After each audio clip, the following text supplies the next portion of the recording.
Hello and welcome to Dining with Death, True Crime Tuesday.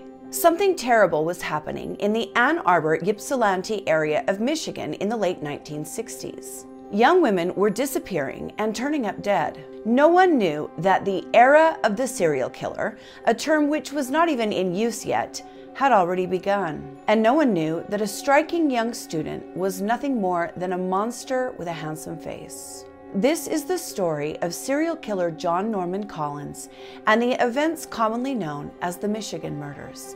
Let's get into it.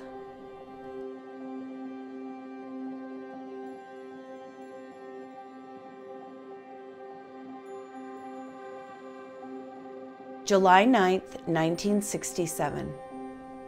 A 19-year-old Eastern Michigan University student named Mary Therese Flazar was seen by friends walking towards her Ypsilanti apartment. Mary was a devout Catholic who spent a lot of time at church, and it was common to see her walking on campus and back and forth to her student housing apartment. On this particular day, a neighbor watched as Mary was catcalled by someone driving by. This neighbor watched as not once, but twice, a young man in a bluish-gray Chevrolet slowed down beside Mary and harassed her as she walked.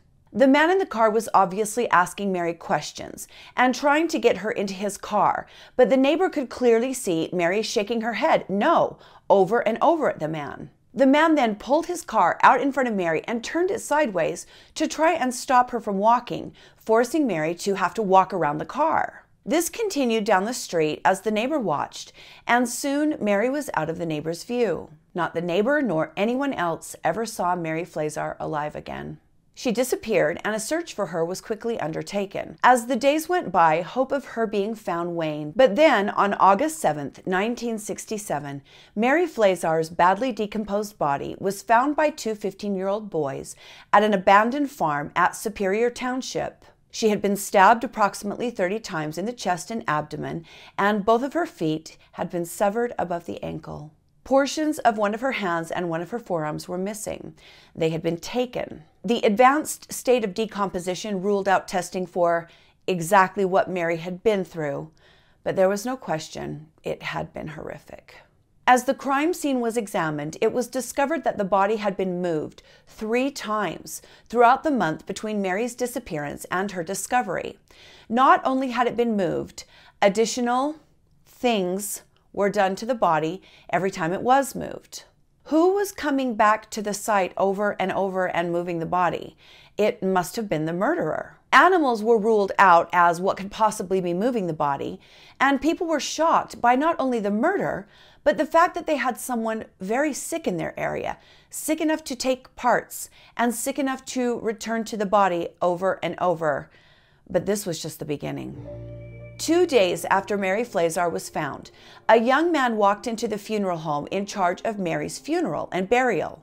He approached the receptionist at her desk and said he was a friend of Mary's family and he wanted to get a photo of Mary for the family before she was buried. The receptionist was stunned by this request. Everyone in town was well aware that Mary was badly decomposed, not recognizable at all, and that her appearance would be shocking. The receptionist told the young man there was absolutely no way he would be allowed to take a photograph. He responded, "You mean you can't fix her up enough so I could just get one picture of her?" Now the receptionist was angry. She very sternly told the young man, "I am telling you again, you are not taking a photo." The young man didn't even reply. He turned around and he left.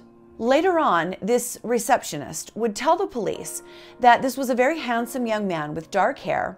He had driven a bluish-gray Chevrolet, and one other thing, he wasn't carrying a camera. Kind of sends a shiver up my spine. He just wanted to look at Mary. This is incredibly brazen and unusual behavior and a lot of arrogance, right? To walk in and make such a request, especially knowing you're the one the entire county is searching for. That's some very scary psychology happening there, don't you think? Mary was buried and her family began the grieving process, and the life in the Ypsilanti area got back to normal for a while. July 5th, 1968. A 20-year-old art student named Joan Elspeth Schell left class here at McKinney Hall and went home to her student housing right here in this house on Emmett Street. This is what it looked like then, and this is what it looks like now. Joan walked down the street and about a block up to a bus stop nearby, but she had missed the bus, and so she decided she was going to hitchhike to nearby Ann Arbor. A friend of hers, a student named Susan Colby, watched as Joan got into a car, a red and black Pontiac Bonneville to be precise, with 3 young men. Susan pulled Joan aside quickly and said, "I don't think you should get in there with them." But Joan said she would be okay, and she promised to call Susan when she got to Ann Arbor. That call never came. Joan Schell was never seen alive again. A few days later, her partially decomposed and mutilated body was found off Earhart Road in Ann Arbor. Joan had been stabbed at least 25 times. Her killer had attempted to conceal her body with clumps of grass. Investigators quickly noted the similarities to Mary Flazar's wounds and the similarities to the dump sites in both murders. The police department then assigned 4 detectives to work full-time on the 2 murders because they were convinced there was a connection between the 2. More than 150 registered owners of red and black vehicles in the state of Michigan were contacted, and one by one, they were eliminated. Composite sketches were made of the man in the bluish-gray car that was harassing Mary and the men in the red and black car, but as you can see, the sketches were, well, lacking. A $7,800 reward for information was established and offered to anyone with information that led to the conviction of the perpetrator of the 2 crimes. 2 months after Joan Schell's murder, 2 eyewitnesses came forward and stated they saw Joan walking with a young man along Emmett Street on the night that she vanished. Neither witness could be absolutely certain, but they both thought the man was their fellow student, John Norman Collins. Police went immediately to John and questioned him for some time. He vehemently denied even knowing Joan, let alone abducting her and killing her, and said he spent that weekend with his mother at her house in Detroit. The police believed the young student and never even bothered to verify his alibi. Joan Schell's body was discovered at a later date. This is very frustrating, but it's something we see over and over again, especially in these older cases. John Collins actually lived on Emmett Street, where Joan disappeared from. So there were 2 eyewitnesses that stated they thought they saw him with Joan on that street right before she vanished, and they didn't bother to check his alibi. They didn't bother to take a photo of him to Susan, Joan's friend who saw her get in the car and drive off. It's very frustrating. I think we do things better now than we did back then, most of the time. Most of the time. March 20th, 1969. A 23-year-old law student studying at the University of Michigan named Jane Louise Mixer posted a note on a college bulletin board seeking a ride across the state to her hometown of Muskegon. She wanted to go home to tell her family that she had become engaged and planned to move to New York City after school. Not long after she posted the note asking for a ride, she disappeared.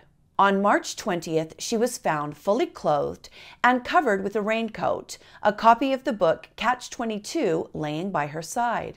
She had been laid across the top of a grave in the Denton Cemetery in Van Buren Township. Jane Mixer had not been stabbed like the other victims. She had been shot twice in the head, and then a garrote with a nylon stocking was used on her. That nylon stocking was not hers, and the police found that to be an interesting detail. She had not been assaulted, but she was posed. Now police were concerned. Was the killer trying to throw them off? Why were there so many differences at this crime scene? Did they have 2 killers on their hands or just one that was cunning enough to try and cause confusion? Well, they barely had time to begin an investigation when 4 days later, on March 25th, a surveyor working on a new road found a naked body. This body was found just a few hundred yards from where Joan Schell had been discovered.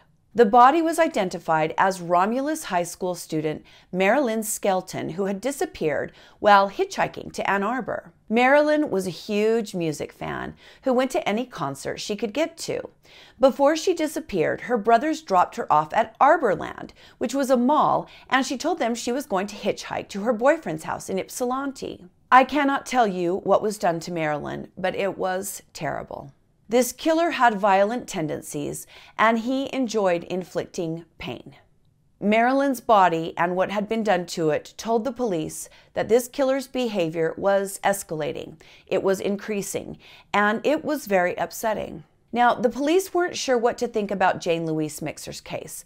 It was different in many ways from the first two, but they were quite sure that Marilyn's killer was the same as Mary Flazar and Joan Schell's killer. The police might not have had the term serial killer to use. That term didn't come into use until a few years after these murders, but they knew they had a very dangerous individual working in their area. The police chief of Ann Arbor, Walter Krasny, decided to formally link Marilyn's case to the first two cases. There were now 5 different jurisdictions involved in these murders. The victims had come from one location and had been found in a second. And even though the distance wasn't great many times, it did involve separate police departments. So they decided they should combine all of their resources and work together to compare information and, of course, to identify the killer. By combining the task forces, they now had 20 investigators working exclusively on these 4 homicides. Now, I should mention that there was something very intimate that tied all 4 victims together. All 4 women were menstruating when they were murdered. Now, personally, I think this is a coincidence.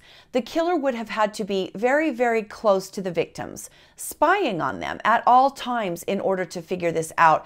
I personally just don't see how that's possible, but I read some very interesting theories online about animal instincts and how this killer may have had some kind of superpower. I don't really buy into all of that, but it is quite a coincidence if that's what it is. So all 4 of the victims had that in common, and while the police weren't sure if that meant anything, they decided that that was yet another reason to link them all together. They still weren't sure about Jane Mixer, but they decided they might as well look into all 4 at the same time. The police set about working on these cases daily and diligently, but their killer was one step ahead of them all. April 16, 1969. 13-year-old Dawn Louise Basom was found beside a very isolated road in Ypsilanti. Because of this victim's age, I have no idea if I can even talk about her. It's very frustrating on this platform. Her case matters too. I should be able to talk about this person, this human being. I should be able to give you the facts, things you would hear on the news, without being struck down by the algorithm, but who the hell knows anymore. I certainly hope this platform at some point in the very near future pulls it together and makes clear-cut rules on what can and cannot be discussed. Dawn was last seen alive at 7:30 the previous evening, walking home from her friend's house about a mile away from her house. A friend of hers named Earl Kidd had walked her part way, but he lived down another street, so he and Dawn had parted ways about 5 blocks from her house. As the area around Dawn's body was searched, investigators found her orange mohair sweater about 100 yards from her body in an abandoned farmhouse. So we've now got multiple cases on isolated roads involving abandoned places. There were also little bits of broken glass in the farmhouse, and investigators found those same bits of broken glass in the soles of Dawn's shoes, which means that Dawn was in the basement of that abandoned farmhouse at some point. And as the police continued through the farmhouse, they found another piece of Dawn's clothing with a piece of electrical flex on it, just like that which had been used to strangle Dawn.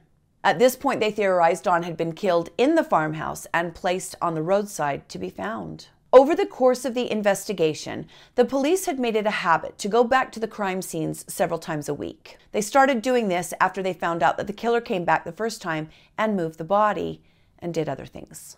They knew their killer was maybe visiting the bodies, and so it seemed like a smart thing to do to stake it out and watch those sites. They thought maybe they would actually run into him if they kept checking the crime scenes. At one of the subsequent visits to the farmhouse where Dawn was found, investigators were surprised to find a scrap of cloth from Dawn's blouse that hadn't been there before, along with an earring belonging to Marilyn Skelton.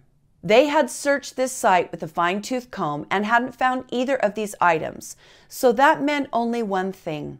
The killer had returned to the crime scene and left these 2 items for investigators to find. He was toying with them. He was playing a game and he was enjoying it. Just a few days later, someone set fire to the abandoned farmhouse. Fire trucks raced to the scene, and of course the police followed them, realizing that one of their crime scenes was burning down. I was a bit confused on this because I read they were watching the crime scenes, so how didn't they catch the person lighting this place on fire? Well, obviously it wasn't 24/7 round-the-clock surveillance.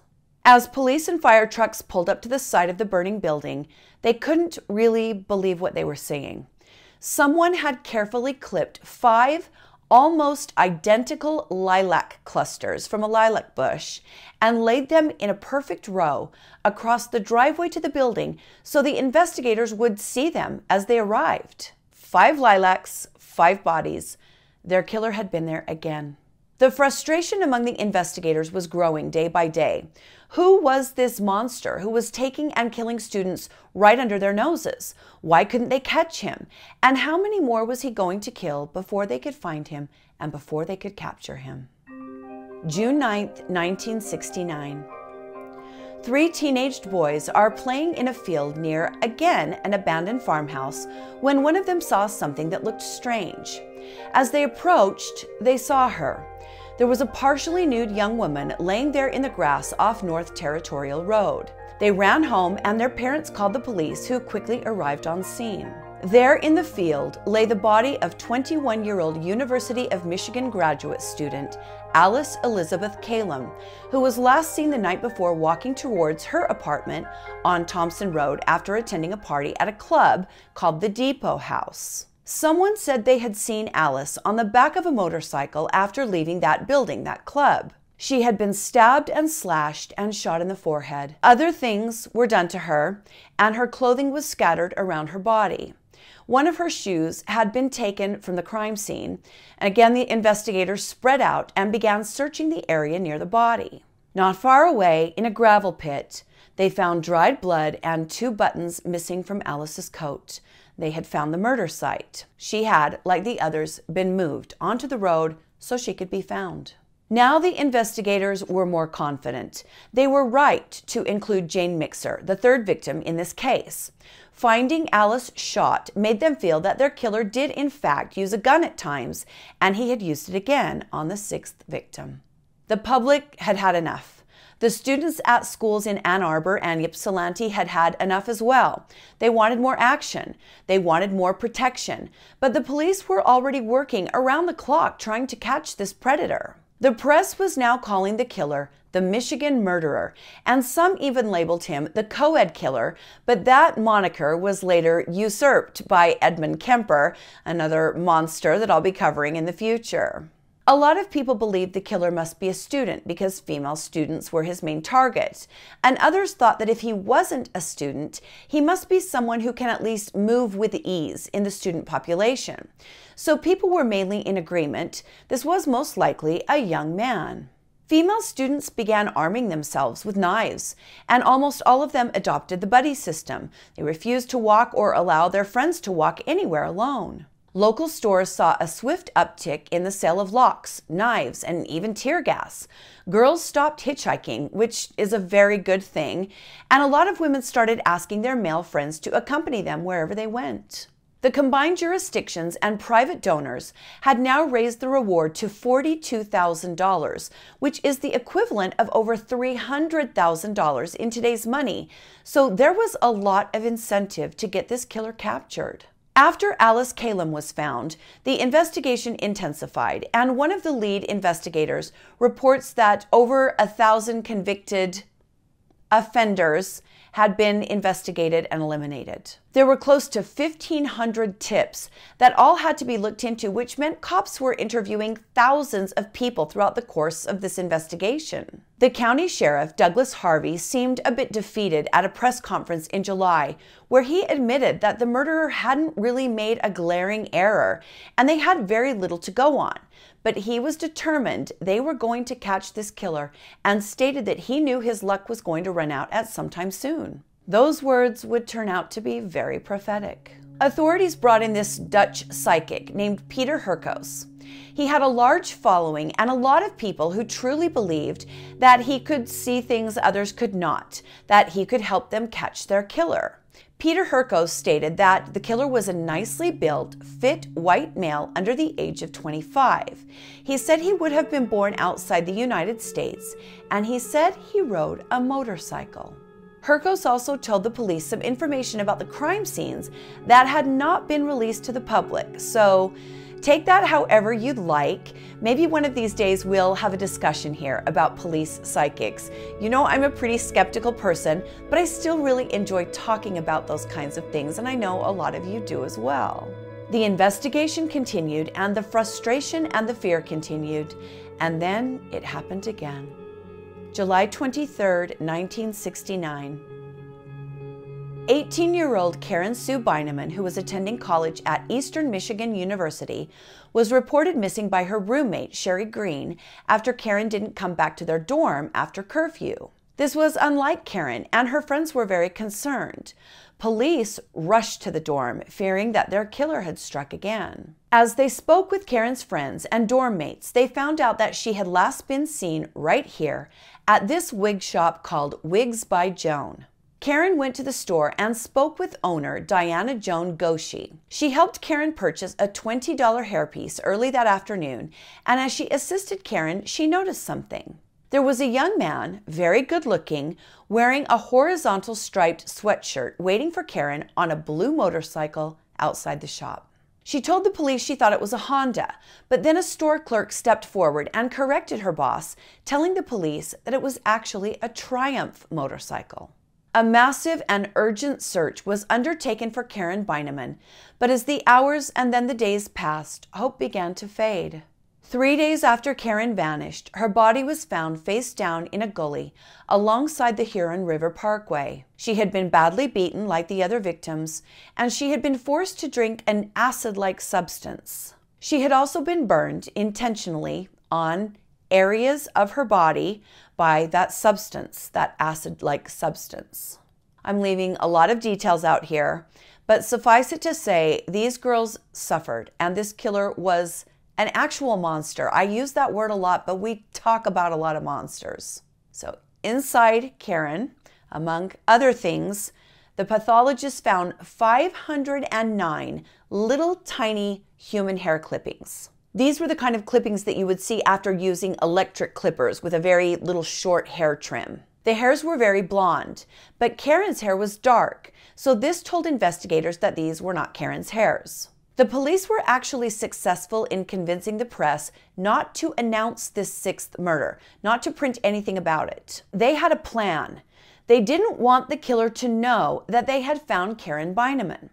They quickly removed her body from the crime scene and replaced it with that of a mannequin. They positioned the mannequin just like Karen had been positioned, and they covered it just enough so that you couldn't tell it wasn't a real body. And then they hid and they waited, and it began to pour rain. At around midnight, an officer staked out nearby saw movement near the body. There was a young man walking up to the gully where the mannequin had been set in place of the body. The officer grabbed his radio to contact other officers nearby, but the heavy rains had knocked out radio transmission, and he was not able to alert his fellow officers to the man nearby. Suddenly, the man got spooked. Maybe he heard something. He turned and ran full speed away from the mannequin. They think he might have seen it was a mannequin. The officer that saw the man tried to follow him, but he lost him, and now they knew the killer was onto them.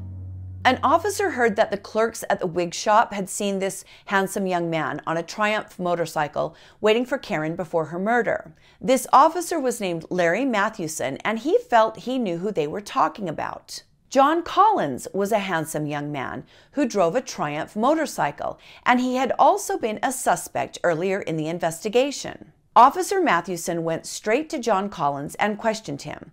John told him yes, he had been riding his motorcycle that day, and that he had stopped to talk with a former girlfriend of his. He gave the officer the name of this former girlfriend, and so the police went to her. She gave them 2 recent photos of John Collins, and they took those photos back to the wig shop and showed them to the owner, Diana Joan Goshi, and to her assistant, Patricia Spaulding, and both of the women were adamant. That was the man they saw on the motorcycle waiting for Karen. John Collins has a very distinctive look. He is someone you would remember. Yes, he's striking, but he's also distinctively striking. He doesn't look like everyone else, so the police were starting to feel very confident at this point that they knew who their killer was. The police started to really look into John Norman Collins. He was a popular guy who had been captain of his football team in high school, but when he got into college, people realized he was a thief. He stole from his roommates so many times that he was evicted from the fraternity house he had joined. As police began to ask around, students told very different accounts of who they thought John Collins was. Some said he was polite and well-mannered. Others said he was vile and vulgar and bad-tempered, but all of them agreed he was rough with women. It's interesting, isn't it, how people can describe someone who they've seen be rough with women as polite. I mean, it was the 60s. Hopefully we've made some progress. The police then started talking to female acquaintances of John's. Well, they have a very clear picture of who John Collins is. They describe him as aggressive and violent, and interestingly, more than one woman told them that John Collins became enraged at them when they told him they were not interested in sex because they were menstruating. That seemed to especially infuriate John Collins, because that's normal to get mad at someone for a biological bodily function. Lordy, the past was not a great place for women, I'll tell you what, and we still have work to do. But at this point, the police get this theory, which is why I bring up this very intimate detail. Now the police are starting to think John picked these women up because he wanted to have sex with them. But then when he found out they were menstruating because he had such a problem with that, he killed them. Police interviewed people who told them that John Collins couldn't seem to stop talking about the murders and that he had details that none of them remembered from the newspapers. Police also began to notice a pattern. John Collins had either known or had lived near each of the 6 victims. He was either close in proximity with them or he was actually acquainted with them. Now that was too much of a coincidence. Then something very strange happened. A police officer, a state trooper named David Like, came forward. He had been away from his house for a week with his family, and when he came home, something was amiss. There were things missing from his house, and there were also cleaning supplies scattered all around his basement. David, this officer, had 3 little boys, and they all had white blonde hair. Before the family left on their trip, David's wife had given all of the boys a haircut with electric clippers in the basement. She had swept the hair into neat little piles, but she didn't throw those piles in the trash. As David got home and walked into his basement, he saw that the hair had been scattered all over the basement floor. The piles were gone, and there was also something else: dried blood on his basement floor. David had heard about the handsome suspect on the motorcycle, and he got a knot in his stomach because David had asked his nephew to house sit for him while he was away, and his nephew was John Norman Collins. David knew that he was a handsome young man, a college student, who rode a motorcycle. David Like told the police what he had found in his home and told them that his nephew had been there all week. An intense forensic investigation ensued, utilizing all of the science available at the time.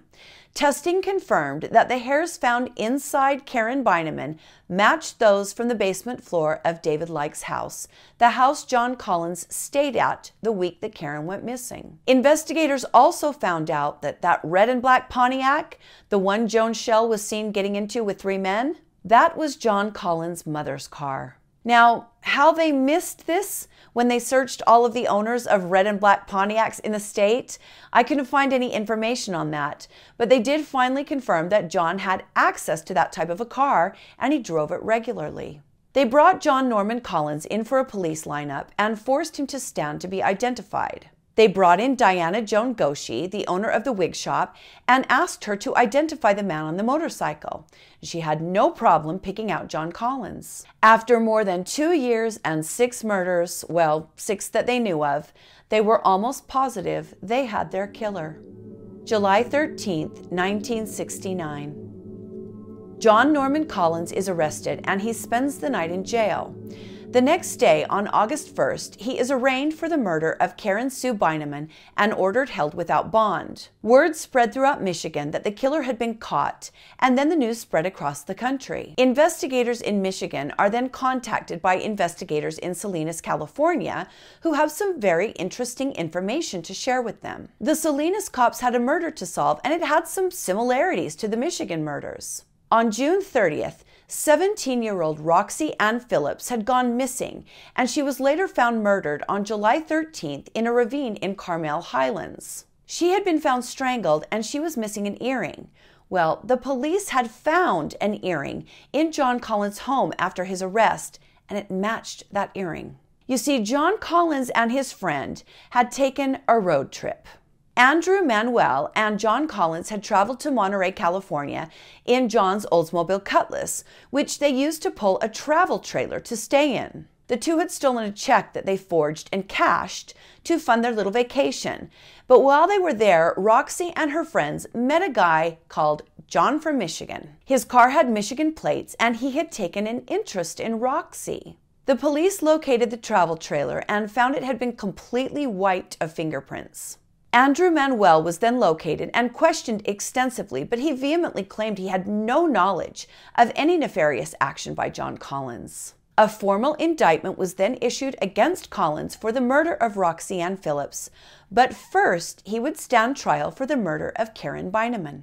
On August 19, 1970, John Norman Collins was found guilty of that murder and sentenced to life in prison. California eventually waived its request for extradition for John to stand trial on the murder of Roxy Phillips, and John was never tried for any of the other Michigan murders. I find it a little sad that the families of the other victims don't get to see justice done for their daughters and sisters, but I also understand that a murder trial costs a lot of money, and you can only take one life from a guy, so I don't know. What do you think about that? In 2005, a 62-year-old man named Gary Earl Lederman was charged with the murder of Jane Mixer, victim number 3. He was convicted and sentenced to life on that murder, so it ended up not being John Norman Collins in that case. But investigators and other people involved are sure that he is the killer on the others. John Norman Collins has always maintained his innocence.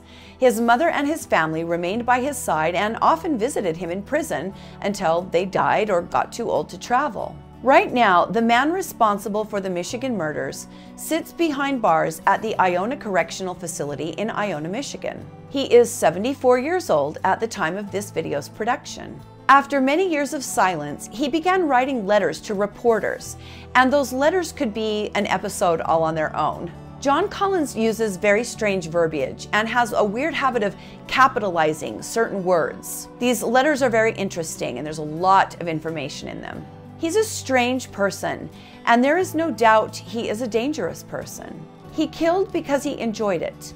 He toyed with the police because he enjoyed that as well. It all seemed to be a game for John Collins, but there was a darkness in that game. This is a disturbed person, a sick person, and someone that I, for one, am very grateful was captured as a young man. Who knows how many more he would have gone on to kill had he not been caught so very long ago. Thank you for joining me today on Dining with Death, True Crime Tuesday. Hit the like button if you like the video, subscribe to my channel if you'd like to support me, and if you'd like to take it a step further, a little extra support, join my Patreon. I sure appreciate your support. I hope that you're well. Stay safe and be kind to each other, and I'll see you next time on Dining with Death. Bye.